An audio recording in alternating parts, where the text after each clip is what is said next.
आपण माने जानती मकर संक्रांति दिन जदि आपण माने छोटिया कामटीए करती ताहले से कामटी बदल रे आपण माने अपार पुण्य कमई पारिबे।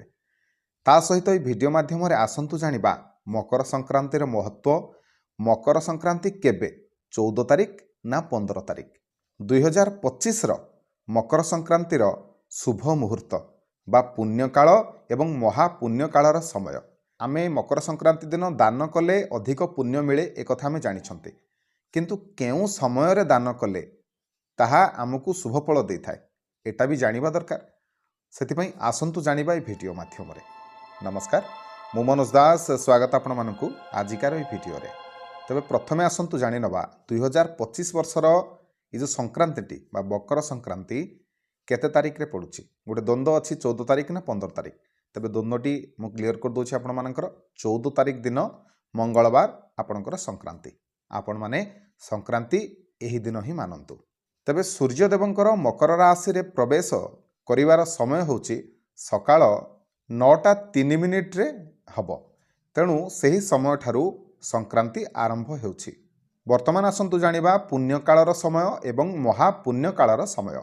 पुण्यकालर समय सकाळ 9:03 ठारू संध्या 5:46 पर्यंत रहुछि।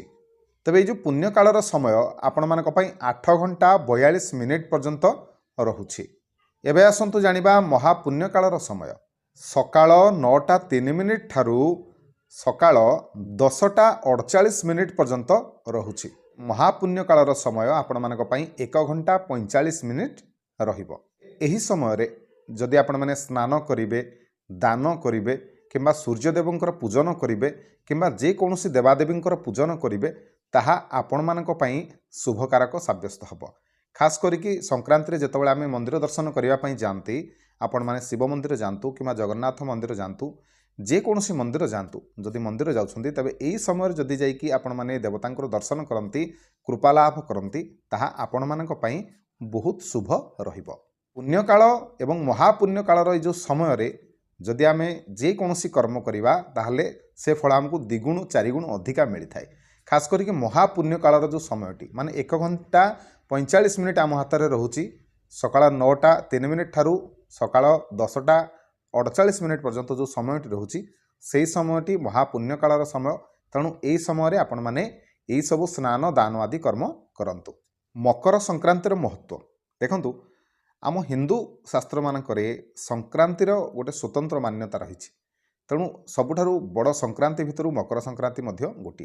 खास करिकि एई दिन आपण माने जेते दान करिवे, जेते पुण्यकर्म करिवे सेटा आपणक पई भल। एही दिन ठारु सूर्य उत्तरायण देकी गति करंती। एही दिन ठारु राति धीरे धीरे छोट होइथाय एवं दिन धीरे धीरे बड़ होबाकू लागि थाए। तेबे एही दिन कोन करिवे? संक्रांति दिन देखंतु प्रथमे सकाळ उठिया पई चेष्टा करिवे। जेते सकाळ उठिबे सेते भल। संक्रांति दिन सकाळ उठिकी प्रथमे स्नान करिवे। तेबे स्नान करि सारिबा परे से दिन आपण माने निजर पूजा कर्म जहाँ भी अच्छी शेष करनियंतु। तेबे मकर संक्रांति दिन आपण माने कौन कौन सब दान करि परिबे देखंतु। मकर संक्रांति दिन कला राशि दान करंतु। जदि कला राशि दान करंती ताहले भगवानकर कृपा आपनकु प्राप्ति होइथाय एवं समस्त ग्रह दोषरु मध्य आपनकु मुक्ति मिली थाए। मकर संक्रांति दिन लुण मध्य आपण माने दान करि परिबे। जदि लुण दान करंती ताहले आपनक ऊपर जहाँ भी नेगेटिव एनर्जी रो संचार जहाँ भी आपनक ऊपर थाई इफेक्ट जदि आपनक ऊपर थाए ताहले ताहा दूर होइथाय। सेपरि जदि आपण माने शीत वस्त्र दान करंती ताहले शनि एवं राहुंको दोषरु आपनकु मुक्ति मिली थाए।